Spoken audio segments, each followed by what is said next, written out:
मनीष जहाँ चिंता कर से अनुसार किसी भी घटेनि। मु काली भाभी आज रविवार अच्छी मु 10टा 11टा बेले जाए शोबी किंतु कौन हम सकाल 7टा बेले आम घर पाखे हुड़हुड़ी पड़ा से हुड़हुड़ी शब्द एत जोर था जे मो निद भी भांगीगला आउ शोबी कौन बाध्य बाहर को पलि जाए। बुझु बुझु घटनाटा हूँ या जे आम घर पाखे पुष मास रविवार व्रत पालन हो से रविवार व्रत कहीं पालन जाए मुझे तो किसी जान नी तथा पता लगो जहाँ बुझा पाइली पुष मासर रविवार व्रत हूँ मुख्यतः सूर्य को उपासना कराए। पौराणिक कथा अनुसार श्रीकृष्ण पुत्र सांब दुरारोग्य कुष्ठ व्याधि मुक्ति पाइबा सूर्य को आराधना करथिले। पुष मासरे सूर्य किरण अधिक शक्तिशाली और शुभदायक होइथिबारु एही समय व्रत कले चर्मरोग और अन्यान्य शारीरिक समस्या दूर हुए बोली विश्वास रही। जो मैंने व्रत करती से सकाळु उठी स्नान आदि सारी सूर्य को अर्घ्य प्रदान करती। यही ओषा परिवार मध्य एकता भक्तिभाव सृष्टि करे। पुष मासर शीतुआ सकाळ उषुम सूर्य किरण में बसी पूजा करने द्वारा शरीर आरोग्य होता है।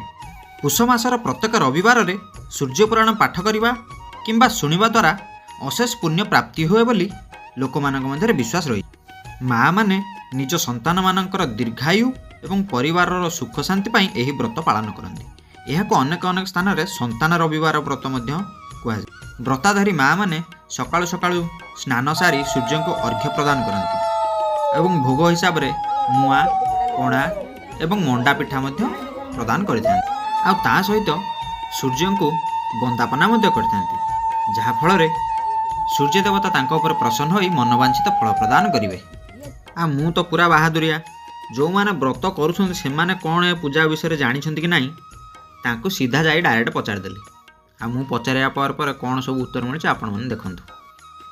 हिंदू धर्म रे रविवार हूँ सूर्य बार। पुष मासरे शीतर प्रभाव अधिका हेबारु आम रविवार व्रत पालन करूँ। रविवारटा हूँ सूर्य बार। अच्छा ये पुष रविवार व्रत केबेठू पालन होची किसी से विषय कहि परिबे?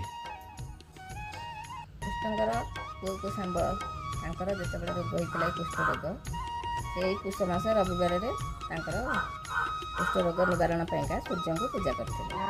से दिन ठार रोग पाइका तांकर भल होइतला रोग कुष्ठ रोग से रोग भल होगा देर से दिन ठार यही रविवार आमर पुष मास रविवार जो पड़ुची जितेटा रविवार आसो से रविवार को रविनारायण को पूजा करी रोग से मुक्त हो आम आम पिला आम शरीर समस्त मंगल कामना कर रोग निवारण